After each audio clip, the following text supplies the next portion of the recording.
भारत में एक one nation one penal code लागू करना पड़ेगा। भारत में हमने क्या किया, करप्शन और क्राइम के लिए कानूनों का मकड़जाल बना रखा है।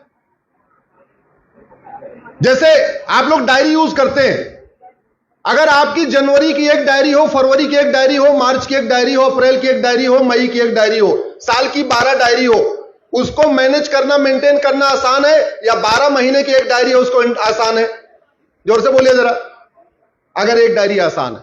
ऐसे ही जो हमने घूसखोरी का अलग कानून, जमाखोरी का अलग कानून, मिलावटखोरी का अलग कानून, कालाबाजारी अलग कानून, नशा तस्करी अलग कानून, मानव तस्करी अलग कानून, घुसपैठ अलग कानून, धर्मांतरण अलग कानून, ये अलग कानून, अवैध निर्माण अलग कानून, फलाने अलग कानून, ये जो 50 कानूनों का मकड़जाल बना रखा है, इसको मर्ज करके अगर one nation one penal code बना दे तो एफआईआर लिखना आसान हो जाएगा, जांच करना आसान हो जाएगा, वकील के लिए भी आसान हो जाएगा, जज के लिए भी आसान हो जाएगा, सबके लिए आसान हो जाएगा।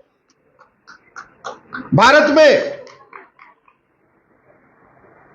अगर one nation one police code बना दे, आज की डेट में दिल्ली वाली पुलिस अलग तरीके से काम करती है, बंगाल वाली पुलिस ऐसा काम करती है कि एफआईआर लिखवाने के लिए संदेश खाली में हाईकोर्ट जाना पड़ता है, केरल वाली पुलिस बिल्कुल अलग तरीके से काम करती है, और आजकल यूपी में बाबा की पुलिस बिल्कुल अलग तरीके से काम कर रही है। यूपी की पुलिस अलग तरीके से काम करती होगी, आपको पता होगा ना, धड़ाधड़ बुलडोजर चलते हैं। बंगाल में बुलडोजर क्यों नहीं चलते, केरल में बुलडोजर क्यों नहीं चलते, बाकी जगह क्यों नहीं चलते?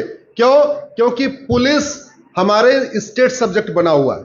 तो one nation one police code लागू करने के लिए संविधान का शेड्यूल 7 बदलना पड़ेगा।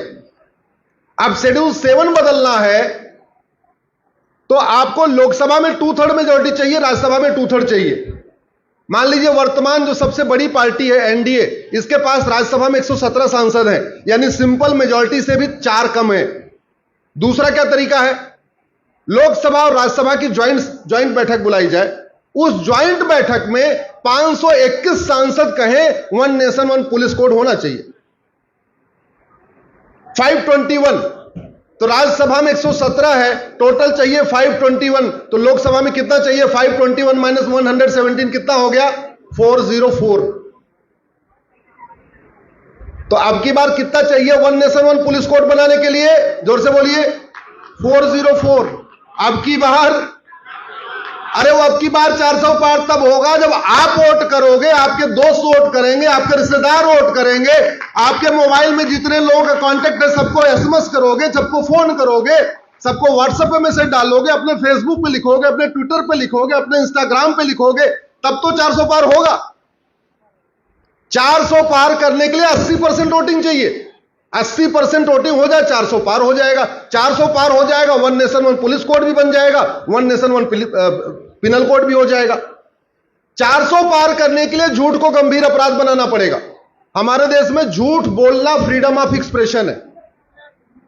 आर्टिकल 19 को पढ़ना, आर्टिकल 19 में बोलने की जो आजादी है उसमें कोई लिमिट है क्या? नहीं। आप झूठ बोलो वो भी फ्रीडम ऑफ स्पीच, और ईमानदारी से बोलो वो भी। तो क्या करना पड़ेगा? Freedom of speech subject to public order, health and morality, एक लिमिट लगाना पड़ेगा, यानी आर्टिकल 19 को बदलना पड़ेगा। तो झूठ को गंभीर अपराध बनाने के लिए आर्टिकल 19 को बदलना पड़ेगा। आर्टिकल 19 फंडामेंटल राइट है, फंडामेंटल राइट चेंज करने के लिए 2/3 बहुमत चाहिए होता है। 2/3 बहुमत के लिए राज्यसभा में 117 है, तो लोकसभा में कितना चाहिए? जोर से बोलिए अब की बार।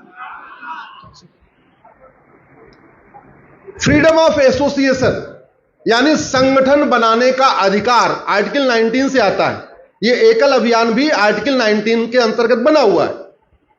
अब संविधान सभा के सदस्यों ने यह तो सोचा था चलो कल को एकल अभियान बनेगा, लेकिन उन्होंने यह नहीं सोचा था कल को पीएफआई भी बन जाएगा। तो यह पीएफआई जो बना हुआ है, यह बनना चाहिए क्या? एकल अभियान होना चाहिए, लेकिन पीएफआई बनना चाहिए क्या? नहीं।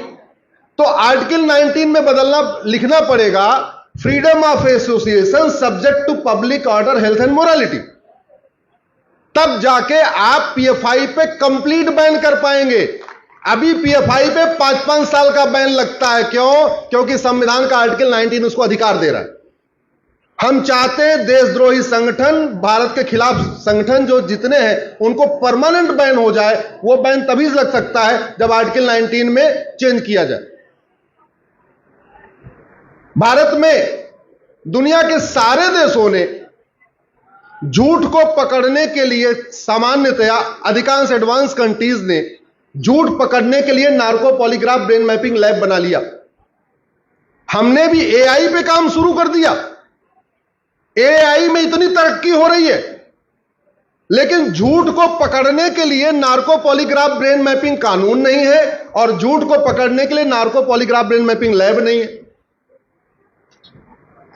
अगर हम चाहते हैं कि झूठ बोलना गंभीर अपराध हो, आर्टिकल 19 बदलना पड़ेगा और झूठ पकड़ने के लिए नार्को पॉलीग्राफ ब्रेन मैपिंग कानून बने और हर जिले में एक लैब बने, आर्टिकल 20 बदलना पड़ेगा।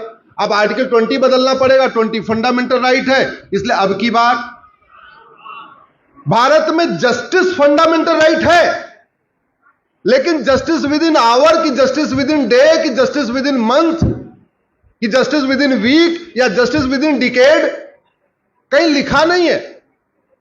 तो संविधान में एक आर्टिकल ऐड करना पड़ेगा, citizen have right to justice within year.